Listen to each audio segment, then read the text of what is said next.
കുമ്പസാരം മനസ്സ് ശുദ്ധീകരിക്കാനുള്ള ഉപാധിയാണ്. പാപമുക്തിക്ക് ഇതിലും മികച്ചൊരു സിദ്ധൌഷധം വേറെ എന്താണുള്ളത്?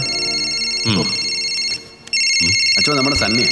ഓ ഹലോ, എന്നാണ് സണ്ണി? ഞാൻ ഇവിടെ ഇച്ചിരി കുമ്പസാരിച്ചോണ്ടിരിക്കുക. ഞാനിത് കഴിഞ്ഞ് നിന്നെ അങ്ങോട്ട് വിളിക്കാം. ഇടാ നീ പറയുന്നത് കേൾക്ക്. ഞാൻ നിന്നെ അങ്ങോട്ട് വിളിക്കാമെന്ന് പറഞ്ഞില്ലയോ? നമ്മുടെ ആനയുടെ അച്ഛൻ എനിക്ക് വേണ്ടി വെയിറ്റ് ചെയ്യുക കുമ്പസാരം കേൾക്കാൻ. ഞാനിപ്പോൾ തന്നെ അങ്ങോട്ട് വിളിക്കാം. നേരം കളയാതെ കുമ്പസാരിക്കടാവേ, എനിക്ക് വരെ പണിയുള്ളതാ. ശരി ശരി. അച്ഛോ, ഞാൻ എൻ്റെ വീട്ടിൽ 2 പേരെ ഒളിപ്പിച്ചിട്ടുണ്ട്. ഞെട്ടണ്ട അച്ഛോ, ഇവർ കള്ളന്മാരും കൊലപാതകളൊന്നുമല്ല, ഒരാണും പെണ്ണുമാ. വെറും കാമുകന്മാർ. ഇനി നീ ഒന്നും പറയണ്ട, എനിക്കെല്ലാം മനസ്സിലായി. കൊലച്ചതിയാണല്ലോടെ ജോയി നീ ചെയ്തത്. കടുവാക്കുന്ന കുഞ്ഞൂട്ടി മക്കളിവിടെ വന്നിരുന്നു, ഭ്രാന്ത് പിടിച്ച് നടക്കുക അവര്. നിനക്കിതിന്റെ വല്ല ആവശ്യം ഉണ്ടായിരുന്നോ? എനിക്ക് പേടിയാവുന്നല്ലോ കർത്താവേ. അതിന് അച്ഛനെന്തിനാ പേടിക്കുന്നു? ഇനി എങ്ങനെ അവർ ഈ വഴി വന്നാൽ അറിയാൻ മേലെന്ന് ഞാൻ എങ്ങനെയാടാ പറയുന്നത്? ഒന്നുമില്ല, ഞാനൊരു അച്ഛനല്ലയോ? കുമ്പസാര രഹസ്യം പുറത്തു പറയുന്നത് പാപകർമ്മവും കർത്താവിന് നിരക്കാത്ത കാര്യമാണ് കേട്ടോ. പീലാത്തോസ് കർത്താവിനോട് ചെയ്തതിലും വലിയ ചെയ്താണല്ലോ ജോയി നീ എന്നോട് ചെയ്തത്. ഞാനിനി എന്ത് ചെയ്യും എൻ്റെ പിതാവേ? നീ തന്നെ പറ. ശരി, അപ്പോൾ എന്തെങ്കിലും ആവശ്യം വന്നാൽ വിളിക്കാം. Thank you sir. Okay.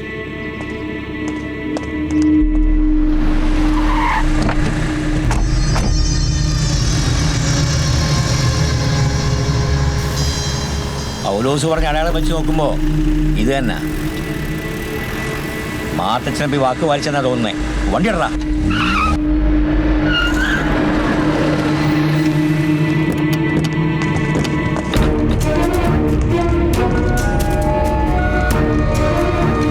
Cherian Varghese എന്നല്ലയോ നമ്മുടെ പേര്?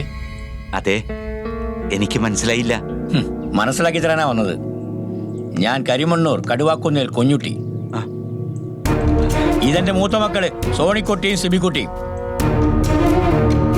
ഞങ്ങളുടെ ഇളയ ചെറുക്കൻ സാംകുട്ടിയെ നിങ്ങൾ എവിടെ ഒളിപ്പിച്ചു വെച്ചിരിക്കുന്നത് അറിഞ്ഞാൽ കൊള്ളാം. പോലീസിനെ വിട്ട് അപമാനിച്ചു പോരാഞ്ഞ പിന്നെ എന്തിനാ ഞങ്ങളെ ദ്രോഹിക്കുന്നേ? മേരി പ്ലീസ്, ഞാൻ സംസാരിച്ചോളാം ഇവരോട്. നിങ്ങളുടെ മകന്റെ യാതൊരു വിവരവും ഞങ്ങൾക്കറിയില്ല. ഞങ്ങളുടെ ഒരേ ഒരു മോള ആനി. അവളെവിടെയുണ്ടെന്ന് പോലും ഒരറിവുമില്ല. ഫോണിൽ വിളിച്ചിട്ട് അവളത് സ്വിച്ച് ഓഫ് ചെയ്ത് വെച്ചിരിക്കുക.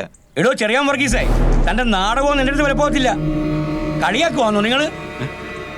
പള്ളി മുതലേക്ക് ഒരുത്ത നല്ല എ ക്ലാസ് കുടുംബമാണ് ഞങ്ങളുടേത്.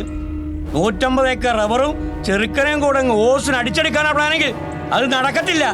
ഈ കുഞ്ഞുട്ടി അതിന് സമ്മതിക്കുകയല്ല. ഞാനൊരു അച്ഛനാണെന്ന് താങ്കൾ മറക്കരുത് സഹോദര. ഞങ്ങൾക്ക് വേണ്ട നിങ്ങളുടെ പണവും 150 ഏക്കറും ഒന്നും. എന്റെ മോക്ക് ജീവിക്കാനുള്ളതൊക്കെ ഞാൻ ഉണ്ടാക്കി വെച്ചിട്ടുണ്ട്. 10-40 വർഷത്തെ അധ്വാനം കൊണ്ട്. അത് തന്നെ അവൾക്ക് അധികമാണ്. പണം മാത്രം പോരടോ, പാരമ്പര്യം വേണം. പാരമ്പര്യം. ഈ കുടുംബമഹിമ തറവാടിത്തം എന്നൊക്കെ പറഞ്ഞ ചില കാര്യങ്ങളുണ്ട്. അതൊക്കെ ഈ മാർക്കം കൂടിയവർക്ക് എങ്ങനെ അറിയാനാ?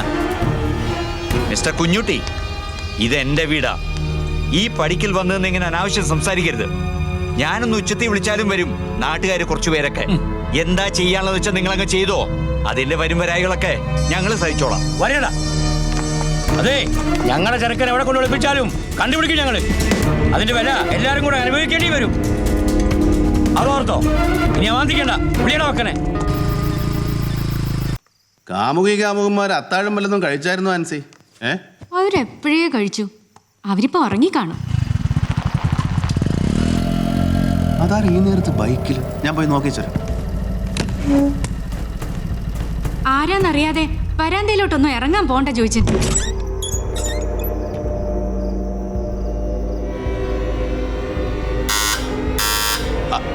ആരാ? ഞാനാ ചോദിച്ചേട്ടാ, ജോസാ. നീയായിരുന്നു. മനുഷ്യനെ പേടിപ്പിച്ചിരുന്നല്ലോ.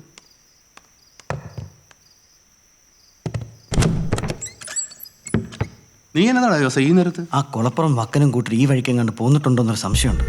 ജോയിച്ചേട്ടനൊന്ന് സൂക്ഷിക്കണമെന്ന് പറഞ്ഞ് സണ്ണിച്ചാൻ. ആ ഡില്ലിക്കാരെ നല്ലപോലെ ഒളിപ്പിക്കുക ബുദ്ധി. എന്നെ ഇങ്ങോട്ട് പറഞ്ഞു വിട്ടേച്ച് സർക്കിൾ ബാലകൃഷ്ണന്റെ വീട്ടിലോട്ട് പോയി സണ്ണിച്ചാൻ. എന്നോട് ഇവിടെ വന്ന് കൂട്ടുകിടക്കാൻ പറഞ്ഞു. നീ ഇരിക്കും. ഓ, നീ ഇവിടെ നിൽപ്പുണ്ടായിരുന്നു. ജോസ് പറഞ്ഞത് കേട്ടല്ലോ. നമ്മളിനി എന്നാ ഇവിടെ ആൻസി? ഇത്ര ധൈര്യം ഇല്ലാത്തവൻ പിന്നെ എന്നാത്തിനാ ഈ വയ്യാവേലിക്ക് പോയത്? കൊളപ്പുറം വക്കനെന്നാ ഇവിടെ വന്ന് എല്ലാരെയും അങ്ങ് കൊന്നു തിന്നോ? ഇതെന്നെ വെള്ളരിക്കാ പട്ടണോ? നമ്മളിവിടെ ജീവിക്കുന്നവരില്ലയോ? നീ തന്നെയാന്നോട് ഞാൻ ചെയ്ത്. കുറച്ചു മുമ്പ് എന്നോട് പുറത്തോട്ട് ഇറങ്ങരുതെന്ന് പറഞ്ഞും വെച്ച് ഇപ്പൊ എന്നതാ ഒരു ധൈര്യം? നീ ചോദിച്ചതൊക്കെ ശരി തന്നെയാ.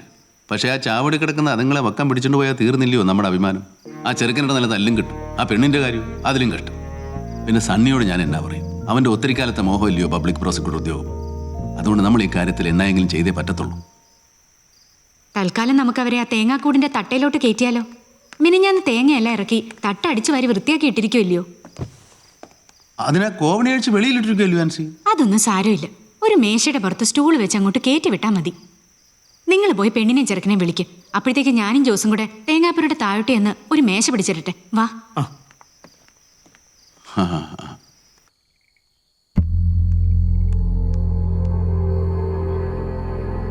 സാങ്കുട്ടി, സാങ്കുട്ടി എഴുന്നേറ്റെ.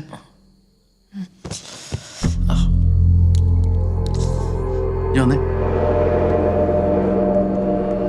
എന്താ ചോദിച്ചേട്ടാ? സാങ്കുട്ടിയുടെ അപ്പൻ കൊളപ്പുറം വക്കനെ വേറെ 1-2 കേടുകളെയും കൂടെ ഇങ്ങോട്ട് പറഞ്ഞു വിട്ടിട്ടുണ്ടെന്നാ കേൾക്കുന്നത്.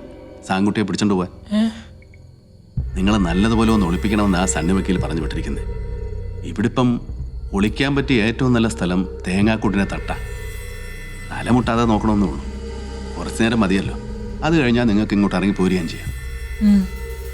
അല്ലെങ്കിൽ വേറൊരു കാര്യമുണ്ട്. പായും തലണയും കൂടെ തരാം. വേണമെങ്കിൽ നിങ്ങൾക്ക് അവിടെ കിടന്ന് ഉറങ്ങുകയും ചെയ്യാം. എന്നാ? സ്വർഗസ്ഥനായ പിതാവേ, ഈ പാനപാത്രത്തിന്റെ കാര്യത്തിൽ നീ എനിക്കൊരു വെളിച്ചം തരണമേ. Praise the Lord. ഓലൻ നല്ല ആട്ടുംകുട്ടി പോലെ ഒരു പെണ്ണിനെയാ നീ പാനപാത്രം എന്ന് വിളിച്ചത്. തോടിക്കൊരു തൊട്ടിയാൻ വെച്ചിരും. ഇക്കണക്കിന് നീ ആ പാനപാത്രം കുറെ ഉപയോഗിക്കും. അങ്ങനെയൊന്നും പറയല്ലേ ജോയിച്ചേട്ടാ. എന്റെ വാക്കുകളെ ചേട്ടൻ തെറ്റിദ്ധരിച്ചതാണ്. ഒന്നാം കട്ട. അന്നേരടാ സാങ്കുട്ടിയെ നീ പറയുന്നത് അപ്പൻ്റെയും ചേട്ടന്മാരെയും കൈ പെട്ടുപോയാ നീ ആനിയെ ഉപേക്ഷിക്കുന്നാണോ? ഉപേക്ഷിക്കുക എന്ന് പറയുന്നത് ഒരു വാക്ക് മാത്രമാണ് ചേട്ടാ. നമ്മളുണ്ടാക്കിയ ഒരു വാക്ക്. ഞാൻ എൻ്റെ അപ്പനും ചേട്ടന്മാർക്കും കീഴടങ്ങേണ്ടി വന്നാൽ അത് ദൈവനിശ്ചയമാണ്. ആരും ആരെയും ഉപേക്ഷിക്കുന്നില്ല. എല്ലാം ദൈവം ചെയ്യുന്നു. എന്നാ പിന്നെ ദൈവം എന്നേലും ചെയ്യുന്നതിന് മുമ്പ് നീ ആനി എണീപ്പിക്ക്. നമുക്ക് ആ തേങ്ങ കൂട്ടിലോട്ട് പോവാം. Annie, Annie.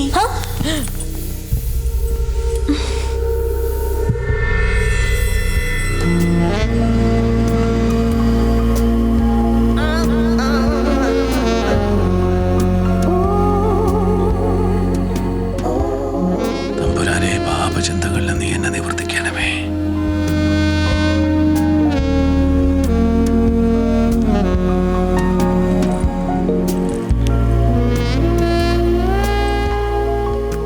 ഇപ്പൊ ഇങ്ങോട്ട് കയറി വരല്ലേ കർത്താവേ.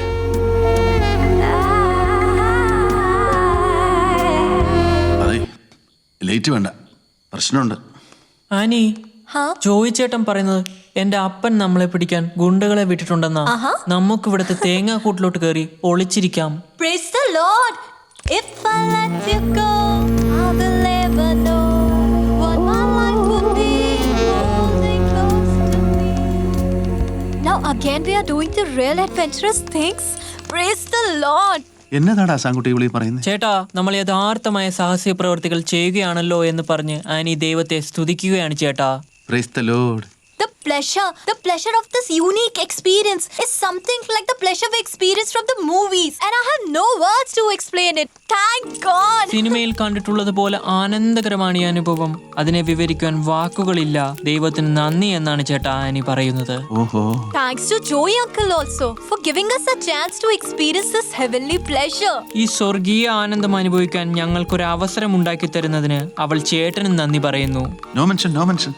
Day after day, time pass away, and I can't get you out of my mind. ആദ്യം സാങ്കുട്ടി കയറും. Wow. ആനി കയറുമ്പോ പിടിച്ചോണേ സാങ്കുട്ടി. ശരി ചേട്ടാ. ഇനി ആനി കയറും. Help me, Samkuti. Come up, Annie. Come on, Annie. Try. Come up. Grab my hand. Up, tight. സഹായിക്കോ ചേട്ടാ? Please, uncle. Pull. കൈ പിടിച്ചു.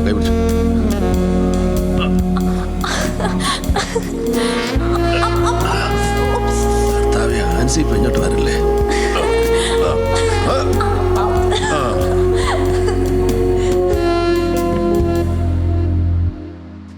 Sorry, Cheta. ചേട്ടനും അപ്പൊ അങ്കിളും. No problem, not at all problem. ഞാനോ ആൻസോ വിളിക്കാതെ രണ്ടുപേരും അവിടെ നിന്ന് അനങ്ങരുത്. No, ചേട്ടാ.